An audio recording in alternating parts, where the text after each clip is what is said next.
So you're trying to drop some pounds, you're trying to drop some body fat percentage, and it's just not happening. You're not seeing the inches move, you're not seeing the scale move. Well, you're probably not doing this one simple thing. And I'm going to talk about it in this episode. So strap in, get ready for episode 182. Let's go. The future of fitness. How do you gain muscle mass? Fitness is not complicated. It's simple when you break it down. There's so much information out there.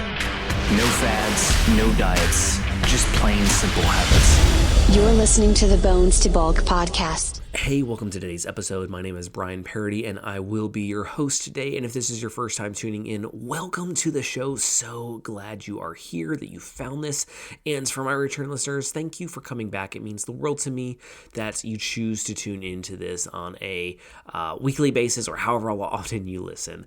If you've not signed up for our text community, please text the word podcast to 706-222-7551. You'll get a couple automated texts, and from there on out, everything you receive is directly from me. I send out some video links, some fitness tips, just kind of check in, see how you're doing in the week, and it's also a great place you can actually text me questions at that number. So just a great place to get plugged in and for me to stay in touch with you. Again, text the word podcast to 706-222-7551. All right, with that being said, let's dive in. So you're working out consistently. Like you're on point with it. Your food is maybe not perfect because let's be honest, nobody is perfect with their food, but your food is pretty on point and you're just not losing any weight. Well, first off, are you measuring things other than just your pounds? Because if you're just relying on the scale, that's not a good thing to do because sometimes when we're trying to build muscle and lose weight, at the same time, the scale does not accurately reflect those changes at all.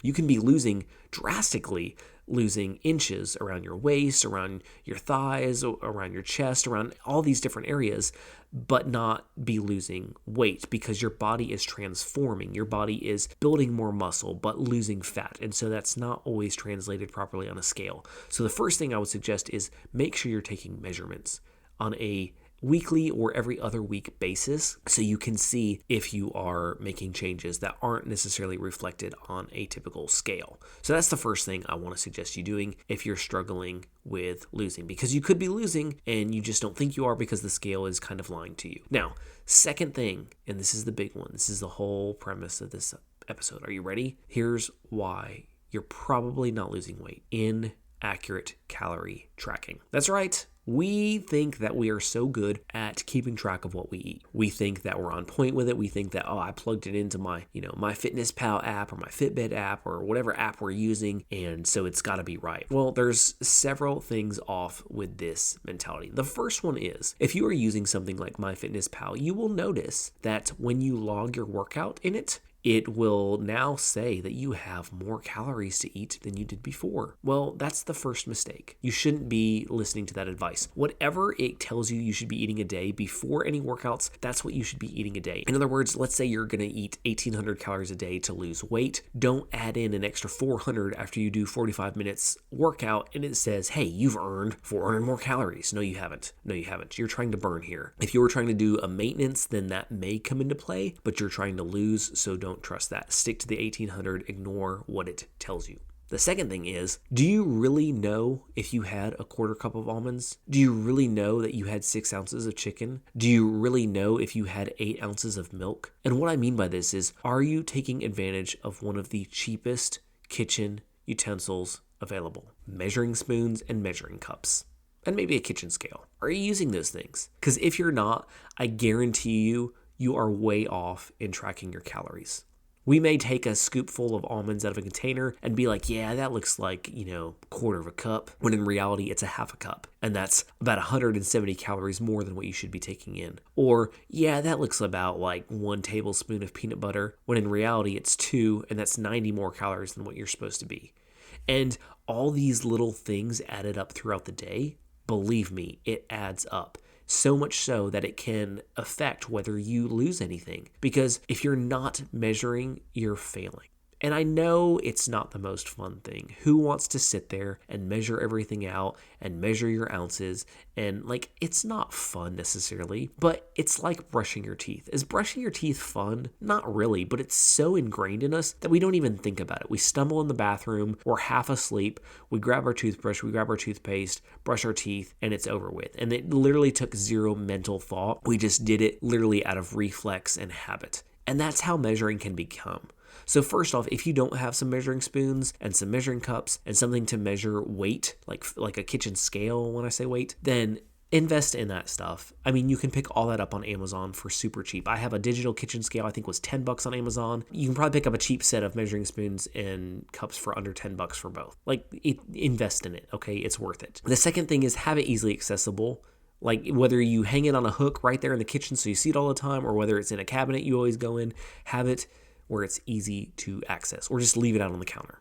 Like, I'm a little OCD, so I don't like leaving things out on the counter, but, if that's not an issue for you, then do that. Like, whatever makes it so that it's a constant reminder. The next thing is freaking use them. You don't just buy them to let them collect dust in the cabinet. Like, use them all the time, because as you do, you will get so used to using them that you do not think about it. It will be as second nature as going in the fridge and grabbing a sandwich and spreading some peanut butter on the bread. It'll be second nature. Just like that second nature, it'll be second nature to just measure it out before you do that. But you've got to implement that habit. And the reason this is so important is because you can easily overshoot how much you think you're eating when you're not measuring. Have you ever sat down and made a recipe and it didn't come out right? And maybe it was because when you were dumping the flour in, you kind of goofed and added a ton of extra flour, or maybe you read the directions wrong and you thought it was supposed to be 1 teaspoon of baking powder, but you put in 4 tablespoons. There are measurements in recipes for a reason, because they taste the best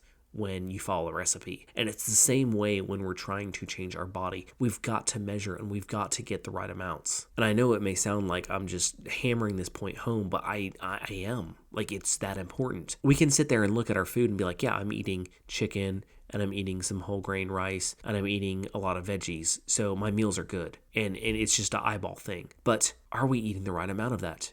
Because it's, again, I say all the time, it's not just about eating enough calories or eating too few calories in order to gain or lose weight. It's also about what you're eating. And just as importantly as what you're eating, it's how much you are eating. All this stuff plays hand in hand, and you can't do one without the other and expect to see results. You can't just eat clean food and expect to lose weight or gain weight without tracking how much you're actually eating. And maybe you've done that for a while. Maybe you've just eyeballed things and stuff has worked out for you and you've lost some weight or you've gained some weight and then you've hit a plateau.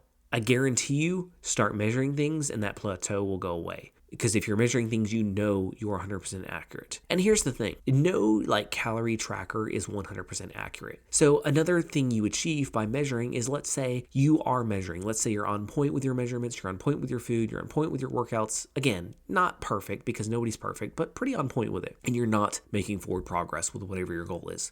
Well, then hey, my calorie intake needs to be adjusted, and you can adjust it slightly and you can change it up, maybe 100, maybe 200 calories a day, either in the negative or the positive, depending on what your goal is. And because you've kept such good measurements and such good track of all that, you know what to adjust, because fitness is always adjusting.